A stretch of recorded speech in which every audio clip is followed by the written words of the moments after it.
Hey folks, it's Mike Ryan, and if you're watching our show, you've probably known your boy has undergone a little bit of a body transformation, and I gotta tell you, Peloton has helped me on my fitness journey. It got the ball rolling for me because I watch my wife on the Peloton. She takes all these great classes. She has her favorite instructors. I listen to the music. I'm a big music guy. It gets me fired up, makes me want to take part in this fitness phenomenon known as Peloton.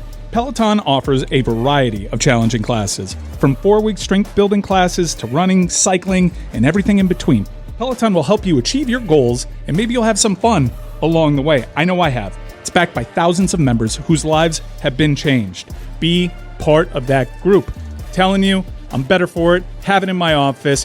Sometimes I can put on the baseball game. Sometimes I can put on a soccer match. Some other times I'm totally locked in on an emo playlist. Find your push. Find your power with Peloton at onepeloton.com. Spliff Notes is sponsored by Jimmy John's. They're finally here and they're hot. Try the new toasted sandwiches at Jimmy John's. Order one today. Those sandwiches are delicious. I don't know if any were left. I saw people putting them in their pockets. It was some. Tony, did you miss out on the sandwiches? I had 3 of them, Dan. Okay, you had 3 of them. I saw got the chicken bacon ranch. I had the Italian. Roy, Italian. Did you see anybody smuggling sandwiches? I felt like there was some sandwich smuggling going on. They're all gone. Okay. So I didn't see any sandwiches. There are chips, though, in the kitchen, though. Okay. Those are hidden. Juju, I imagine that the Stan Van Gundy, David Sampson segment was panned throughout the internet, that David Sampson loves to fire people, and Stan Van Gundy being hopelessly out of touch with the fired man. I would imagine our audience didn't react very well to any of that. Yes. At first, when it first started, you edged people a little bit, like, give it up for Stan Van Gundy. And then it was David Sampson, and the whole chat just turned against the whole show. Like, wait, I thought he was gone. But then, like you said, once it got into the hiring and firings and how NBA coaches experience it versus the chat experienced it, yeah, it was pretty rough for my brother Stan, bro. Give my boy Stan some grace, audience. No, there's no grace for Stan. Did we have a less popular moment than that today? Did anybody, were there any other criticisms levied against the show worth revisiting? Nah, that was pretty popular. Outside of this right here, like, I want you to think about this. The Billy Gill segment yesterday, and you put Mike's father up yesterday next to George Clooney, Andrew Hawkins next to Method Man. Now close your eyes and imagine if we were doing that to women. I think we should not do that. You feel me? Objectifying men sometimes it's just as critical in the Me Too era as the men. But hey, the women, excuse me. But hey, keep on doing your thing. I don't think it's just as. But it's been done to women so long, we're evening it out. Is what we're doing. We're balancing it. Equality. Let's give them a little taste of their own medicine. By pining lecherously about Method Man. I just don't know. I don't know a lot of 50-year-old plus people who appear in front of the internet's judgment and get swooning. There aren't many of them, I don't think, male or female. What do you got? But like you said, like Danny Green said, though, Method Man has been revered in the black community as one of the most handsome men in the entire world for as long as he's been doing it. So I think my brother Billy yesterday was a little, it's not that he didn't know too much, it's a two America situation. But what about Greg Cote thinking that Andrew Hawkins' name was Walter and having no idea who his colleague of many years is? Okay, he's not my colleague. He's not my colleague of many years. I've never met him. I've never been in the same room with him. I apologize. I didn't know him by name. Greg, I am guessing that there is no one here that you have worked with over the last couple of years who works at Meadowlark whose name that you don't really know. Like among people who have spoken at microphones. If I keep putting them in front of you, my guess is that you can name all of them except Walter Hawkins. Okay. Can you say that I have someone I have worked with if I literally haven't worked with him?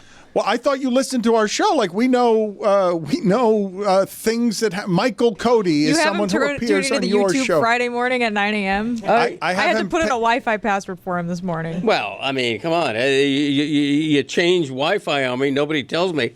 I identified that Wi-Fi had been changed. I just didn't know the new password or whatever. I do listen to your show whenever I'm on it, but I just haven't happened to have heard Hawkins, the dulcet tones of Andrew Hawkins. I'm sure he's wonderful, good-looking guy. I think what Juju said is accurate, though.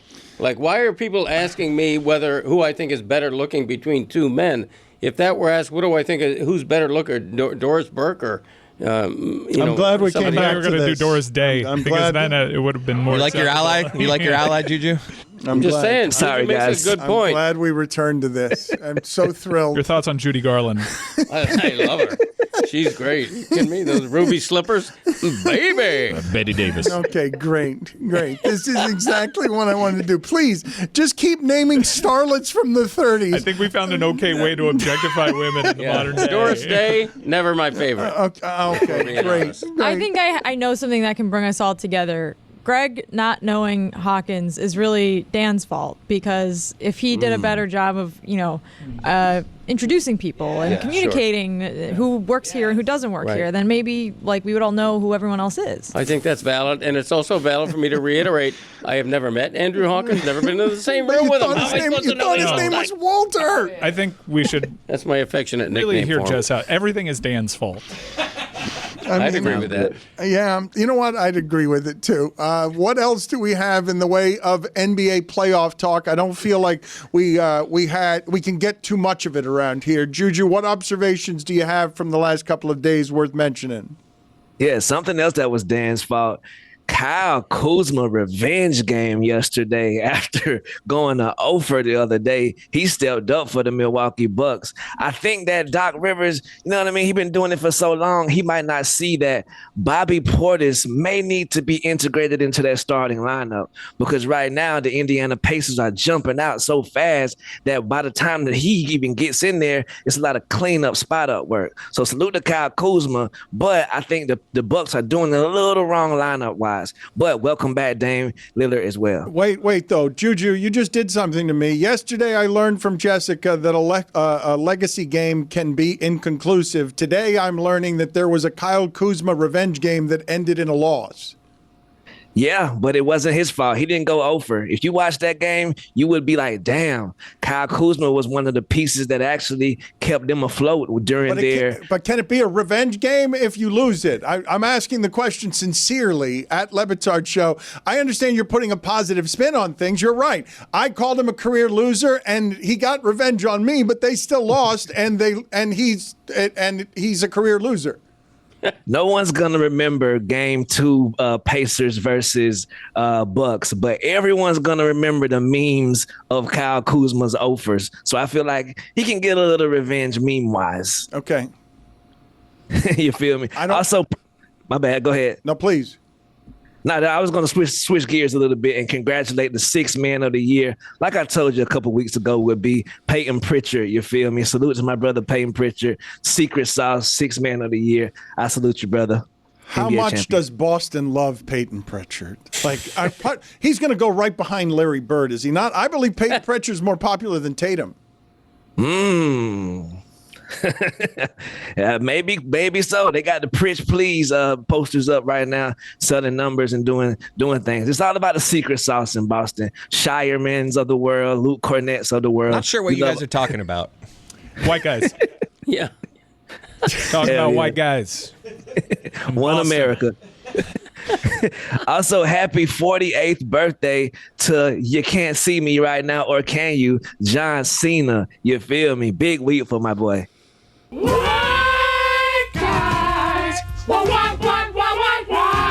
Also a white guy from Boston. Polls. We need some polls updated here. What do we have for the day or the week that we have not gotten to? Hold on 1 second. First poll from today's show: is Greg Cote the most fun of the columnists? 78% of the audience says yes, he is. Wow, I appreciate that. Thank you, audience. Can you be named Budenholzer and be a good coach? 74% of the audience says no, you cannot. The name really does work against him, right? If Belichick had been named Budenholzer, he would have won less, correct? Football's different, though. Is it? Yeah, football's different. You think that Budenholzer can be a winner in football? Yeah, of course. Oh, yeah. I'd totally disagree with this take. I think it's a strong name. Budenholzer. Yeah. Wow. Yeah. It's a success that makes the name. Bood. Belichick. The Bood. Boodin' it. Yeah, I like that. Boodin' it. 47% over or under on American households with a dog. That's crazy to me. Right. 53% of the audience says over. They knew it. Guys, does it not seem absurd to you that 1 out of every 2 American households has a dog? Does not seem strange to you? It does seem strange. It doesn't to me. If you were combining dogs or cats, like 47% I'm with a not. dog or It's a just cat, then I dogs. would I'm believe. not doing well. So it is strange to you. I think it's high. If you'd asked me for an over/under, That's on what I dogs was only, asking you. Which I'd have part said- of that were you not I'd have said understanding? That's okay. 37%. So you've changed your mind. We're Yeah, no, I changing haven't. minds around here. And the last poll to update my dog Tony is Wittyngham great at the soccer stuff while sucking at everything else. Yes, thank you. 86% of the audience says yes, he is. We all Yes, he agree on does. that. This is the only audience that doesn't respect him at all. No, they respect him, but they know he's got deficiencies in other places. Yeah, it's but okay. they're just there to just bully him at all stops. Like he is so respected elsewhere. It's what our audience does best, Mike. You should know this as the leader of the bullies. Chris Wittyngham is a fancy lad. I got a dog in me.